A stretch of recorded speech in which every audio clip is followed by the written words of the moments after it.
420. Nothing personal word of the day is 420 on 420. Welcome to Wednesday, the 20th of April, otherwise known as Woody Harrelson's favorite day of the year. A lot of people's favorite day of the year. Today's the day, apparently. Every day is the day you're supposed to get stoned. But on April 20th, you're supposed to be stoned all day. It's sort of like Passover for stoners. There's 4 questions that are asked during a Passover Seder. Why is this day different than all other days? Well, on this day, we recline. On this day, we eat unleavened bread, which is matzah, because the Jews did not have time for it to rise, the bread. They had to get out of Egypt, get out of slavery, so you end up with matzah. Why is this day different than all other days? On this day, we are high all day long, Lionel Richie. On other days, we just get high at 4:20 p.m. That's really what today is. So if you're speaking to people, if you're walking down the street and you smell that little waft of vape, then you know that that's somebody who is celebrating what has become known as a holiday. And I did some research into this. For those who don't know the provenance, the history of April 20th, join the club. Nobody knows. There is no true story out there. There are theories. There are people who will go to the grave defending the position they have of why 420 happened, whether it was Waldo family, whether it was the Grateful Dead, whether it was some sort of strain, whether it's the number of ingredients in THC. All of it is horse hockey. The fact is, it is a Hallmark holiday. It's just a day picked out of thin air for the most part that has taken on a whole new level of meaning because so many people get high right now. Because now it is barely tested anymore in the big leagues, in any sports. Everybody's doing it. Parents are saying, hey, kids, I'd rather you do that than drink. It's healthier for you than drinking. I have not found it to be a gateway to anything in my vast experience. All the things that you're taught as a kid in sex ed and in science. Don't do drugs. Nancy Reagan said, don't do them, because all of a sudden you're going to have a needle in your arm. Not sure that's exactly how it goes down. But all of that said, have you noticed, if you're on the East Coast, that the day after April 20th, April 21st, I swear to you, I'm not high in any way. I'm tired, but I'm not high.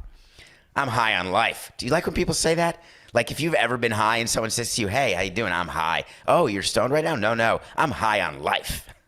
I never really understood what that meant. Like, oh my golly, everything's going so great. I feel high. Have you ever been high? No. Well, how do you know how it feels? Well, it has to feel the way I feel now. Well, I can tell you, I've been high and I've been happy and I've been high on life. There's a pretty big difference. Because I can put 3 sentences together and make a paragraph, and I'm not currently eating Triscuits. That's a big difference. So, tomorrow, April 21st, New Jersey is added to the list of states where you can buy weed. Now, if you've ever been to Colorado or other states where recreational weed is legal, you know that the stores pop up sort of like rats when the lights come out. They run away, and then before you know it, the lights go down, and then you look around, and you're just like, wow, those rats are as big as raccoons. And then you say, I'm in New York City. Can you imagine how many stores are going to be right over the bridge, like in Hoboken, right in Jersey City? The number of people who are going to just drive across the bridge, go get recreational, because why wouldn't you? In New York, they're not arresting you anymore for getting stoned. People are getting stoned all up and down the street. You can buy all sorts of leaf, all sorts of anything you want, oil. There is huge arguments I could make for why this is helpful from a tax revenue standpoint, from a health standpoint, from a crime standpoint. Are there things that happen? Denver is a great example where when you legalize weed, there is certainly a level of attention brought to that community, to that state. But then everyone sort of calms down. So the equivalent to me is when you get a toy at Christmas when you were young and you play with that toy all day, every day, right after Christmas or Hanukkah. You're so excited, like a model car or a doll, anything. And it can be William who got the doll. It doesn't matter. And then after a week or 2 weeks or 3 weeks, you're like, oh, you see it again and you have reunited. It feels good. You play with it again. And then that's it. Then again, and then you put it away, you put it in a box. Once in a while, you take it out on special occasions. Hey, would you like to see my doll? That's sort of what happens with weed when things become legal. The excitement in the beginning is let's get as much as we can, as quickly as we can. Let's do it all the time. Let's have parties. Let's not go to work. And then it sort of regulates. I think that's what you're going to see. And you're going to see it across state lines. Because whatever the number of states is, Coca, right now where you can buy recreational marijuana, it's going to be at 50. Red states, blue states, doesn't matter. It is going to be there because of money. And that's what you're going to see in sports. Because there was a time not very long ago when you would watch a baseball game and you would see huge signs with the big Marlboro man. Marlboro was a huge sponsor in Major League Baseball. You'd see Winston commercials, the Marlboro Man commercials during games. And then all of a sudden that stopped. And there was a pretty good amount of time that passed. And then baseball owners said, well, wait 1 second here. What about gambling? We're not allowed to make money from gambling. That's ridiculous. Everybody's doing it. So let's take advantage. And we used to have to sneak gambling ads, get permission from baseball, pretend we got permission just to have some Native American tribes do a little tiny sponsorship where you couldn't see it on direct camera, but it was in the stadium, but not on the first base camera or third base camera or center field camera eye. Now, gambling is so pervasive that there's revenue to be made everywhere. So I think there's going to come a time when the teams are going to have to embrace these companies who make weed. All these different companies that they grow it, they sell it because they're going to have money. And once they've got money, they're going to want to get more money. That's what you look for in a sponsor, right? You've got money. That's the key. If you have no money, then you don't want them to be a sponsor because you're not interested in helping them sort of build their business. You're helping take an established business and say, if you associate with us, we can grow your business. But establishing, no, because we need you to pay. And doing this, the whole thing with the cryptos, right? All of a sudden you do a crypto deal and then the crypto company disappears. You really haven't succeeded, which is one of the big concerns in LA with the new Staples Center. But for an established brand, an established sort of revenue stream, you want to take it and make it bigger. So once it gets past 18 states, which is what the number is now of recreational sort of legal marijuana, it's going to obviously keep growing. So I'm going to say that if the market is $15 billion in 2021, there is going to be a tripling of that market in the next 5 years at most. And the number of states is going to go from 18 to into the 30s in the next 5 years. And we're going to start seeing ads for weed. It's just going to become a thing. Just like cigarettes came and went, weed was never here, now it is. Revenue. That is what teams want. There is no greater example of teams looking at any way they can to raise revenue than by finally realizing, that NASCAR is cool.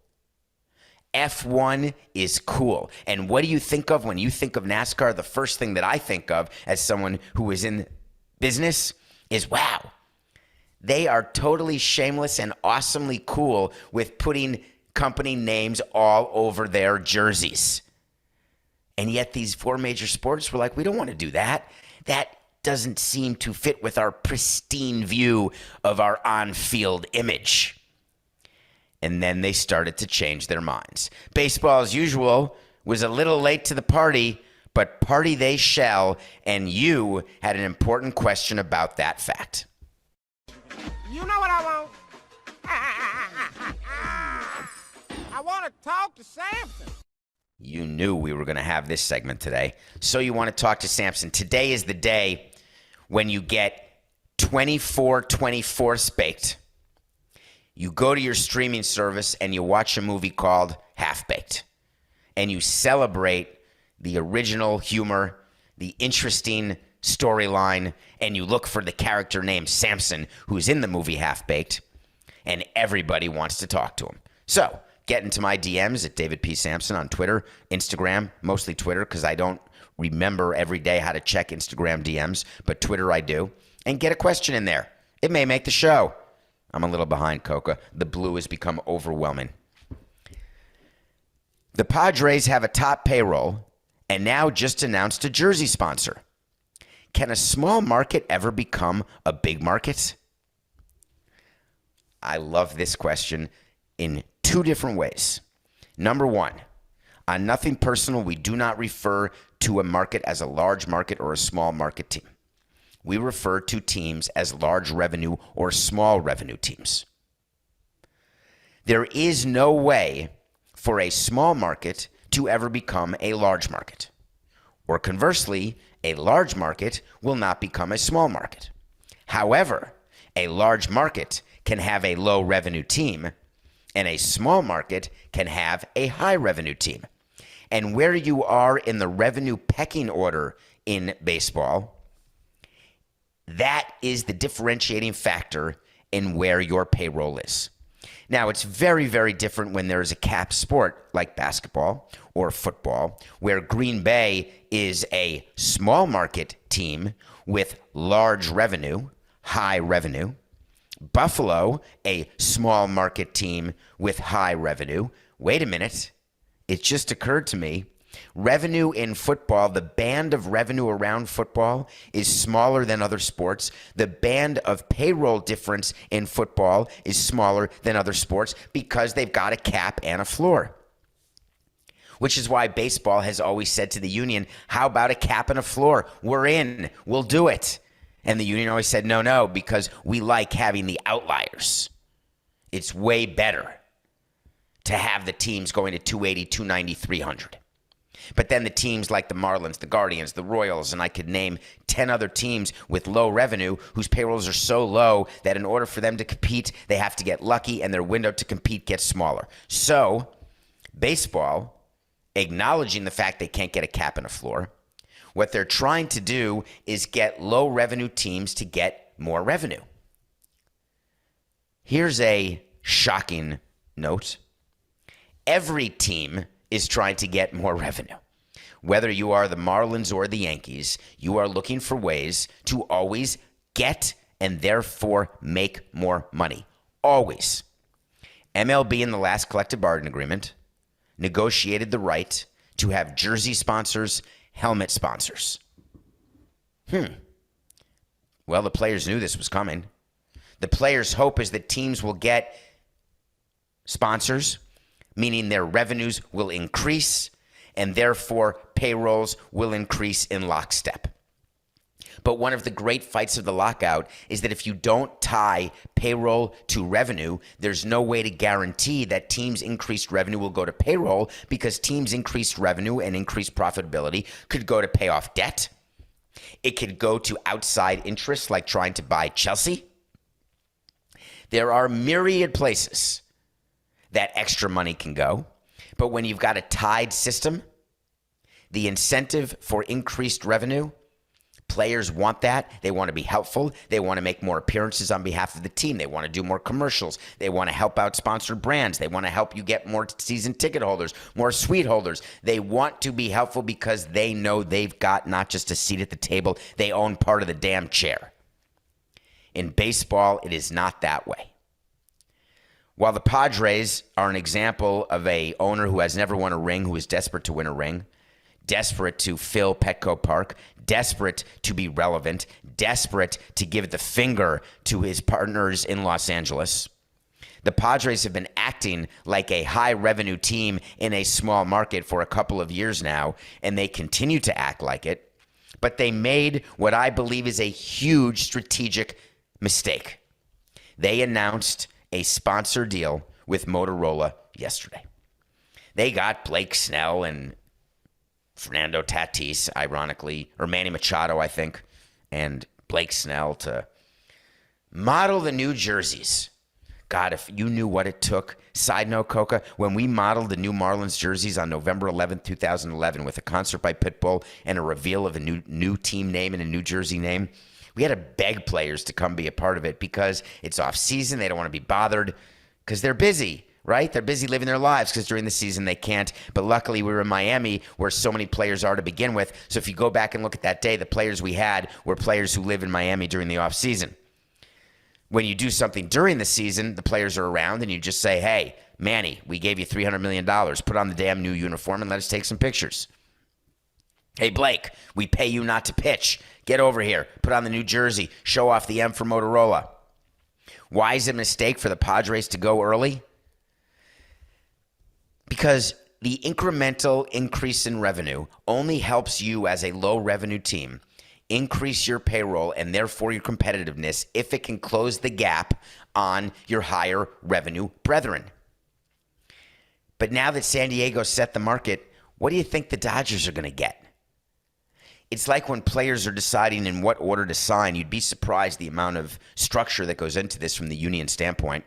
They collude. We're not allowed to collude, but that's $1 fine, Coca. They are allowed to collude the other side because they organize who's going to sign first when, so markets can be set to the advantage of the players. Baseball is no different when you're cutting deals that are going to be league-wide.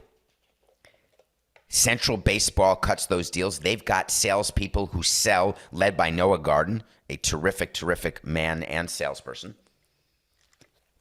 and executive. You've got him going out to get national deals. So when you see commercials, Lysol, the official brand of whatever, Major League Baseball, or the official cleaning product. I saw that one yesterday. Or Loan Depot, the official loaning institution of Major League Baseball, plus we'll give a naming rights deal to one of the teams. So a national deal like that gets split up 30 ways. So there's complete revenue sharing with any national deals. But local deals are kept by the team, but it counts toward their local revenue, which then counts into their equation of whether or not they give revenue sharing, and if so, how much, whether they get revenue sharing, and if so, how much. And the math that I've gone over with you is that when you get $1 of revenue and you are a revenue sharing payor, meaning you support other teams, when you increase your revenue by $1, you only give away 33 cents of that dollar. So you're collecting 66 cents. So every dollar you raise, 66 cents in your pocket. When you get revenue sharing, when you raise $1 of revenue, that goes into your pot. You are losing 66 cents. So often there is a misincentive, a malincentive. What's the right word, Coca? Disincentive is the word for some teams to increase revenue, but they still do because I always said 33 cents is better than no cents. I would round it up and say, hey, we're keeping half a dollar, so let's get out there and sell more tickets and sell more sponsors. But we don't want to be first in a new category like helmet sponsors and jersey sponsors because we're going to slot in below the larger markets. See, jersey sponsors are not about your revenue. They're not about your payroll. They're about your market size. So there are people and companies who will want to be on Miami Marlins jerseys, not because they have the lowest attendance in the league or just above Oakland or whatever the case may be, but because when Miami plays all the teams, which they do, and when they get the TV exposure that they do in all the other cities, those marks on their jerseys, they're like traveling billboards. Because remember, when the Marlins play the Mets, you've got all of New York watching. So it's not going to be a local Miami, plumbing shop. You are going to have a national brand or an international brand who's going to be on all of these teams' jerseys, and teams are going to get paid according to their actual market size. When you've got a situation like that, you always want to get the top done first if you're Major League Baseball, and here's why. The Padres getting Motorola on their jersey, that's only helpful if they get a disproportionately high number as compared to what the Dodgers get, as an example. But if they get $5 million a year for Motorola to be on their jerseys, and the Lakers look at that and they say, hey, we're hiring a company, which they announced yesterday. We're going to get jersey sponsors, and by the way, we're also going to sell the naming rights to Dodger Stadium. But they're going to make up something so they don't upset their fans.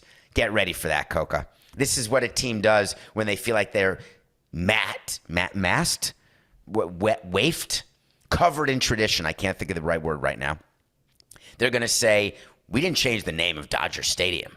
Dodger Stadium is elite. We would never change the name of Yankee Stadium. It's got to be called Yankee Stadium. But you could sell presenting rights. So the Dodgers are saying, welcome to Dodger Stadium, presented by Tom, Dick, and Harry. Yes, Tom, Dick, and Harry paid us $15 million a year, but folks, it's still Dodger Stadium. We didn't name it Crypto.com Park or FTX Field. We are Dodger Stadium, presented by I Am the Crypto King. There are always ways to get around. There's always ways to rationalize.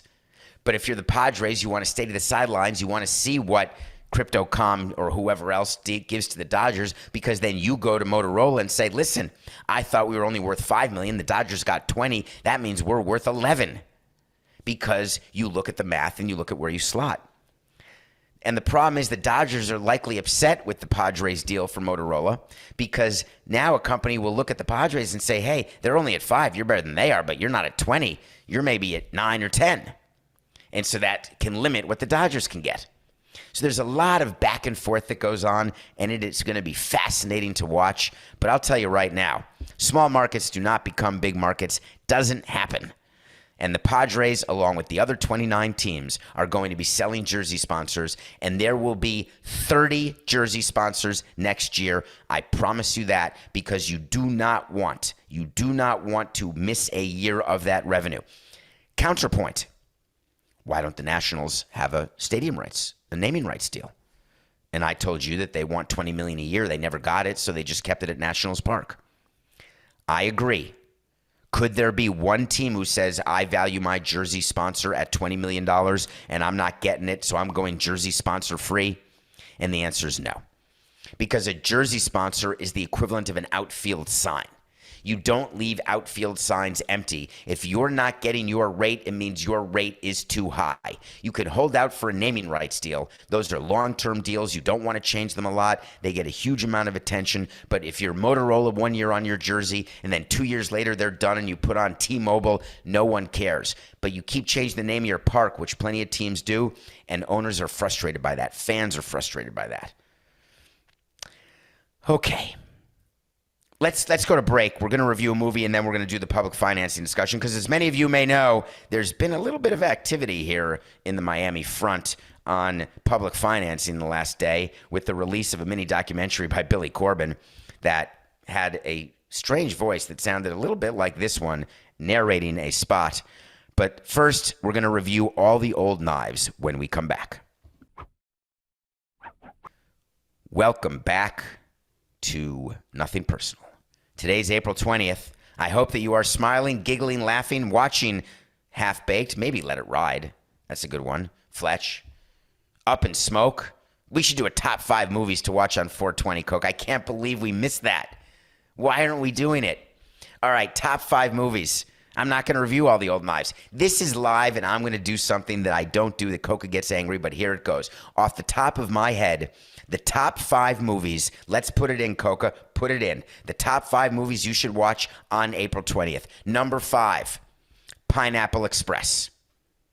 Pineapple Express is a very, very funny movie with James Franco. I understand that he's canceled now, but believe me, you will be happy watching Pineapple Express. Number 4, Cheech and Chong's Nice Dreams. Not Up in Smoke, Nice Dreams, because it has one scene in there that is simply the number one scene. I could do top 5 scenes, but I believe is the number one scene. Cheech and Chong's Nice Dreams, number 4. Number 3. I have to do it. Just be okay with it, because it is a different type of feeling when you are stoned. Inception. I would say any movie by, oh God, Coco, what's his name? The Memento guy, Christopher Nolan. Any movie by Christopher Nolan is a movie that you should watch stoned, but the number one of all of them is Inception, because you sit there and you say, well, wait a minute, which level is he in? Because I'm feeling like I'm level 7. We got to pause it. I need some Doritos. And then you come back and you're like, wait a minute, that's level 3, right? Inception, number 3. Number 2. When you're sitting around and you're looking for a reason just to giggle, you just feel like something has a chance to be funny and you want to know, you have to watch an old movie, and it's an old movie called Fletch.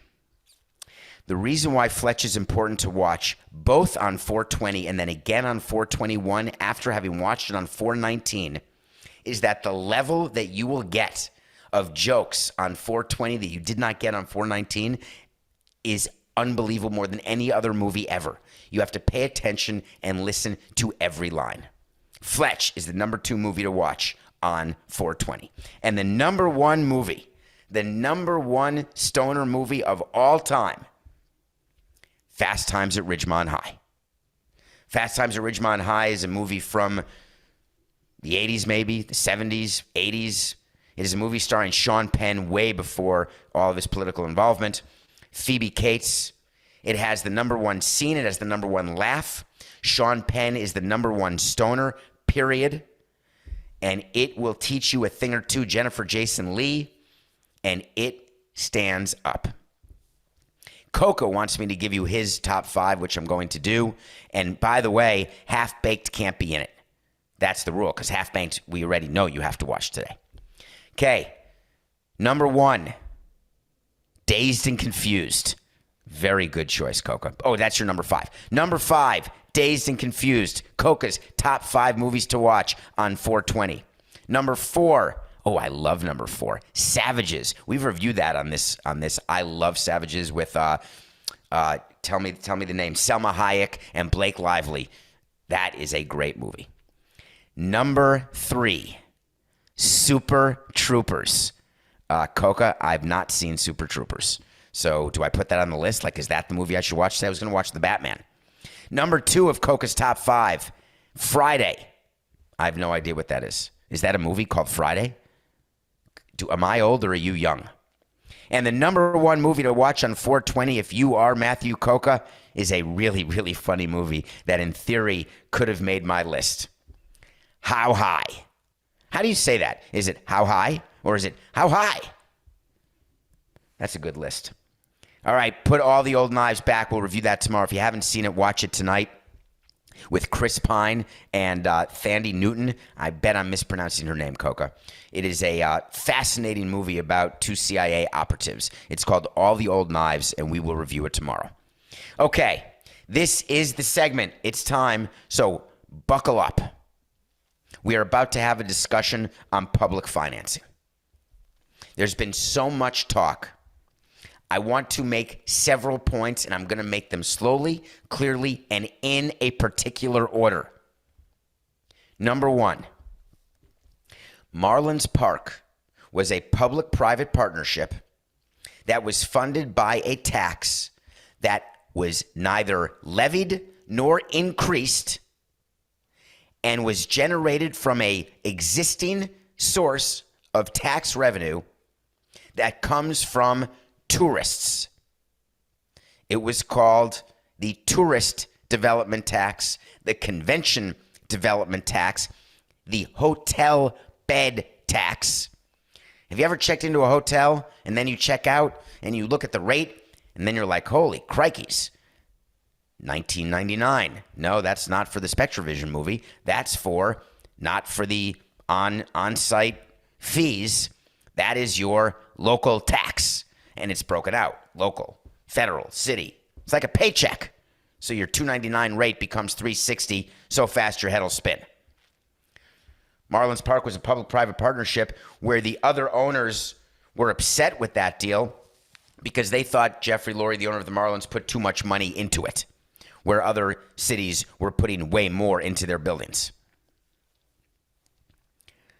There is a misunderstanding around Miami with Miamians because they did not like me or Jeffrey Lurie, that somehow it was a bad deal.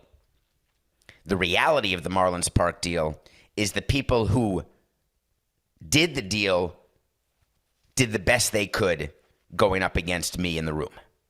And I don't mean that in any sort of cocky way. I mean it because they didn't want the team to leave, and the team was going to leave. And when you know you've got that leverage, you're going to get a better deal. Everyone knew it.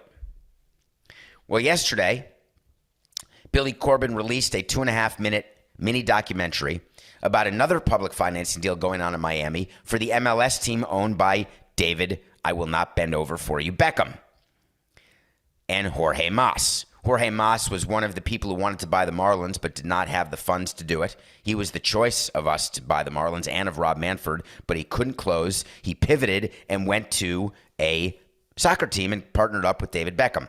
The history of MLS in Miami is an absolute storied history of crap. When the mayor of Miami wanted Marlins Park built on the land of the former Orange Bowl, his vision was that an MLS soccer stadium would go there and it'd be a two-stadium sort of sports entertainment district down there in Miami. But Major League Soccer would never agree to a stadium. They could not figure out how to do a deal down there. It just didn't work.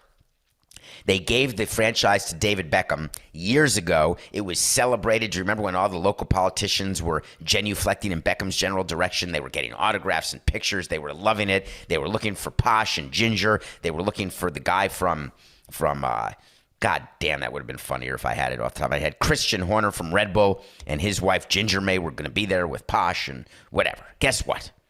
No deal ever happened.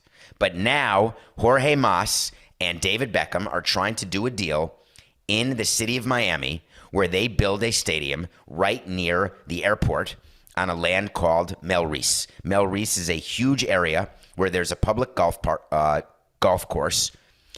And what Billy Corbin is trying to do is raise awareness, and he used my voice and my mouth to help him raise awareness and help educate people as to why this deal is so bad for the city of Miami. And it is so bad.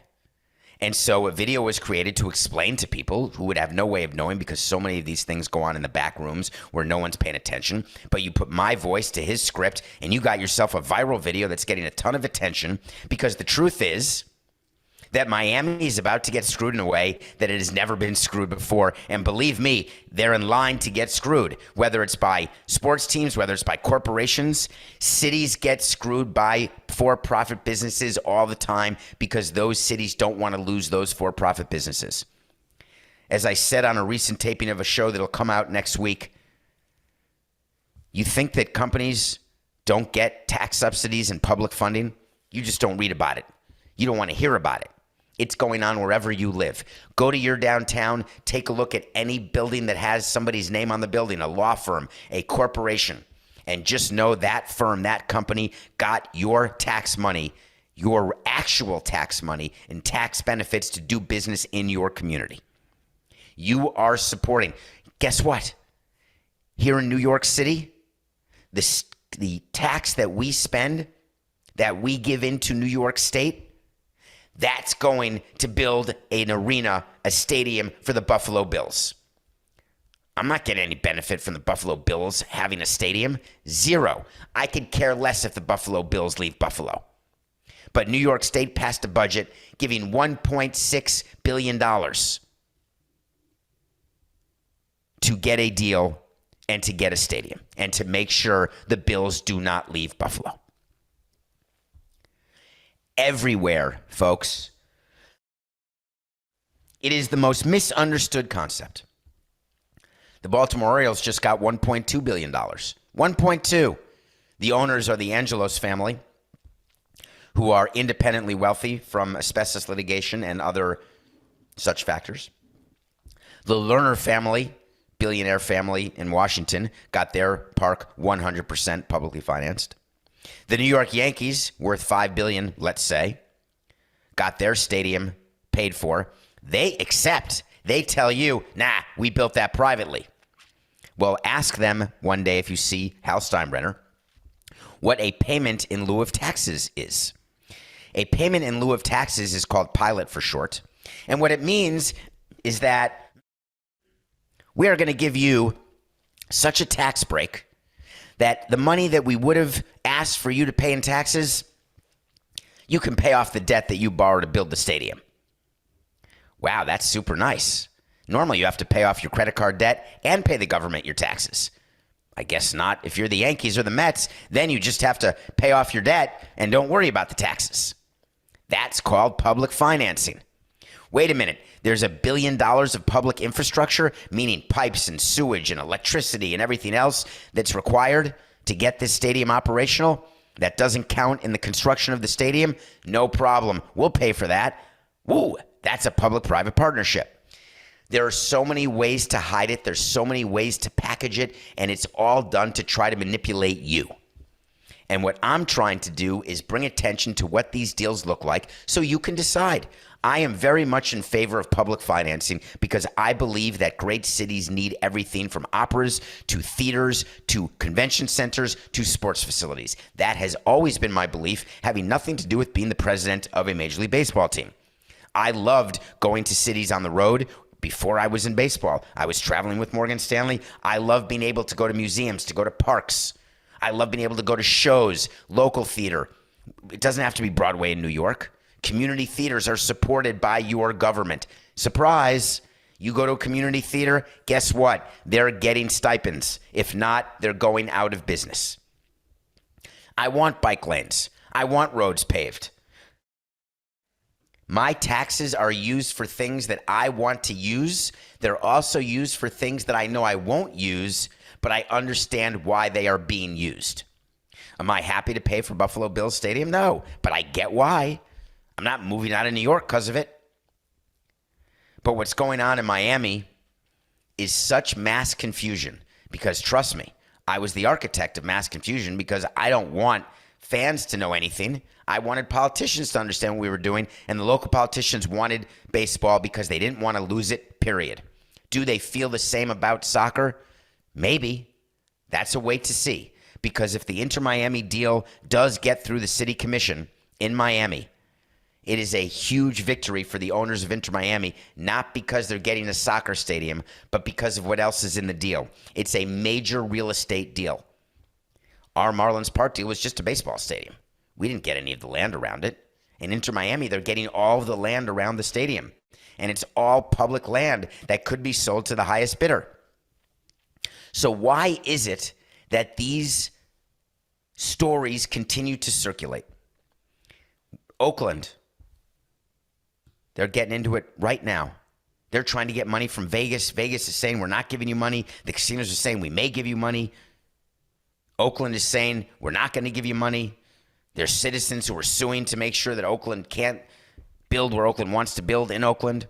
But now there are going to be people who are saying you can't build where you want to build in Vegas.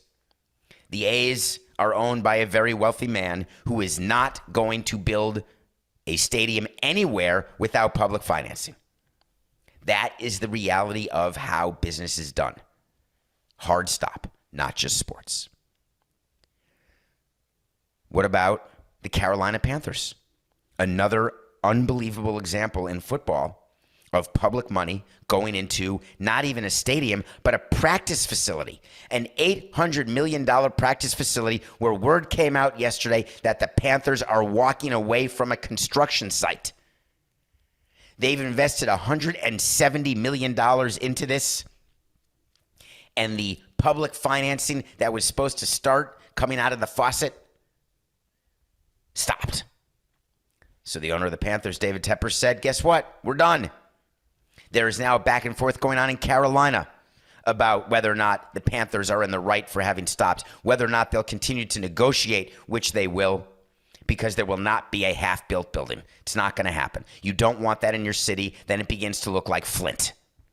You need to make sure this practice facility gets built, and it's going to get built.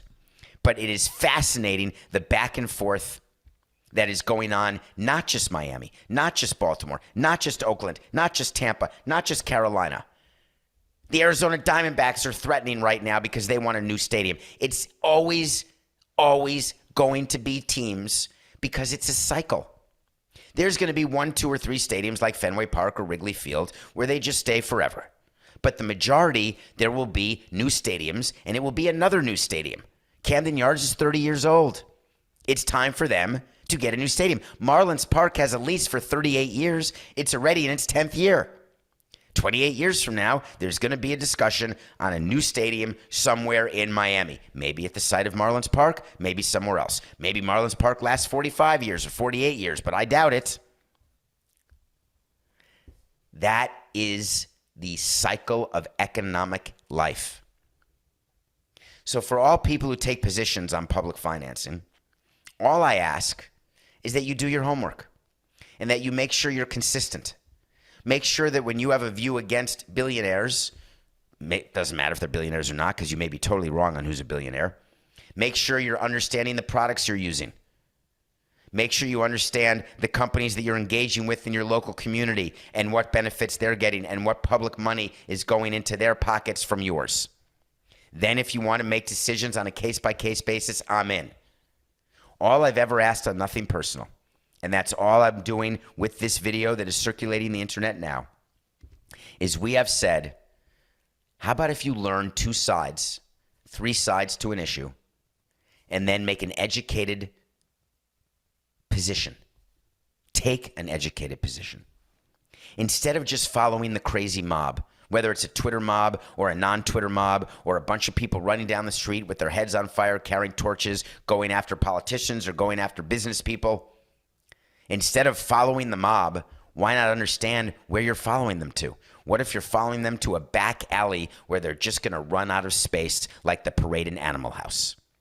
Or worse, what if you're following them right over a cliff? Too often now, in my mind, people are taking positions based on snippets of 280 characters, based on some sort of what they believe is an understanding. And the truth is, they have no idea what they're talking about. Frankly, they'd be better off. Frankly, they'd be way better off getting a job or hiring someone to do a job. That was terrible, Coca. I'm just going to do it, okay? These days, it can be really hard to find and hire the right candidates for your small business. That's true. People don't want to work. I don't know why that is. That's why LinkedIn Jobs made it easier to find the people you want to talk to, faster and for free. It is true. Everybody's on LinkedIn. Whatever position you're in, there are people on LinkedIn. You can find them. You can create a free job post in minutes on LinkedIn Jobs to reach your network and beyond to the world's largest professional network of over 770 million people. It's why small businesses rate LinkedIn Jobs #1 in delivering quality hires versus leading competitors. Do you know that LinkedIn Jobs helps you find the candidates you want to talk to faster? Did you know that every week, nearly 40 million job seekers visit LinkedIn? It really is staggering, actually. So post your job. Everybody's hiring right now. If you're trying to find worthy candidates, those aren't going to quit, that you're going to invest in, and then they quit in 2 weeks. If you want to do it right, post your job right now at linkedin.com/Samson. That's linkedin.com, and be the first to do /Samson to post your job for free. Terms and conditions apply. Although they don't apply if you took the Grizzlies -7 over the Wolves last night. That was another easy win, 47-38. There's no way they were going down 0-2 to the Timberwolves. Wasn't going to happen. What about tonight? The Raptors are back home in Canada. It turns out the Sixers are not with their full team because not everyone's vaccinated. Is everyone paying attention when teams go play in Toronto? I mean, the mask mandate's done, which is a big relief to me that I do not have to wear a mask on a plane or on a train or in the subway, period. If other people want to wear a mask, wear a mask. I'm fully vaccinated. I'm fully boosted. Hey, if you're not vaccinated and boosted, that's your own problem. But you can't go to Canada. So take a look at the players who aren't, they go on the restricted list in baseball. It's pretty cool, right? The number of Oakland A's who couldn't go to play in Toronto, they don't get service time, they don't get pay. I wonder whether or not the Sixers player, what's his name? I'm totally forgetting. I want to say it was Sir Thaddeus something, but I'm totally blanking right now of the Sixers player who can't play tonight in Toronto. Will that make a big difference? And the answer is no. The Raptors are going to get a game. They've gotten blown out, and that's why the Sixers are favored to, I guess, sweep, because they're going to be favored in Game 3. That means they're going to be favored in Game 4. But you're getting 1.5 points. I am taking, if you don't mind, the Toronto Raptors. Couple of things from last night's games that I just want to mention before we go here, Coca, that fascinated me about the NBA playoffs. We gave you our conversation about the Miami Heat yesterday. Did you watch the Heat play? Did you watch the way that they win without a big three? Jimmy Butler took over that game. He scored 45 points. More players are scoring 40 or more points, 35 or more points. You're seeing records being broken. Total insanity. Jimmy Butler has the same number of 40-point playoff games as Miami Heat, as does LeBron James. It's outrageous. The game has totally changed to allow for offense, and offense is what you're seeing. The number of pure shooters, it makes me so angry that we didn't have any of these guys in 1994. If we would have had one of these shooters, not four of them, one of them, then we're beating the Houston Rockets and the Knicks have a world championship. You want to be an NBA player? It used to be you had to be tall and physical. Go to your backyard, go to your local gym, and become the best three-point shooter ever. Make it so that you don't miss, that it's like shooting a layup. Do it with a hand in your face. Do it coming off a pick. Do it step back. Just be able to shoot threes, and you can be an NBA player. It's crazy. It's not even playoff basketball. But it is what it is. And we've got another game tonight. We've got several more games tonight. Celtics Nets. I'm looking forward to watching that. But the pick of the day is Raptors plus 1.5. Any questions you have on the public financing and on the issues of public financing, I want to hear them because I want to make sure you left this show understanding the reality of why municipalities do what they do, where they get the money from, and whether or not that is money that is new tax, old tax, existing tax, increased tax. Are you paying for something you use, don't use? You're paying for a lot of things in your society, in your community that you don't use. You just don't even realize it. You want me to go into more detail about Inter Miami? I'm happy to do it. But you can go out there and read if you live in Miami. Learn about the deal and then call your commissioner. You want to understand why what happened in Buffalo happened? You can read about it. It's all available, not like it used to be. Please. Public financing is not going away ever because it's just business. Relax, everybody. This is nothing personal.